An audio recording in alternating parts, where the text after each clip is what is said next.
Welcome to Epida Studio. My name is Elizabeth and I am a designer and teacher.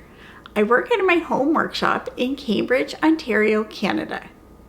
At Epida Studio, you will find tutorials, patterns, and inspiration for quilting, pojagi, and embroidery. If you've never heard of pojagi before, it's a traditional Korean textile technique of piecing together fabric to make wrapping cloths and other household and personal items. I had the opportunity to study and learn about pojagi when I lived in Korea.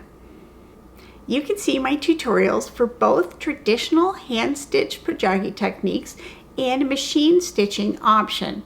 I use a pojagi seam technique to make window hangings out of batik fabric.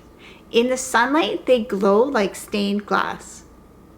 To learn more, check out my videos and playlists below and my website, epidastudio.com. I love to meet other makers, so if you are looking for a presentation or workshop for your guild or sewing group, then contact me for more information.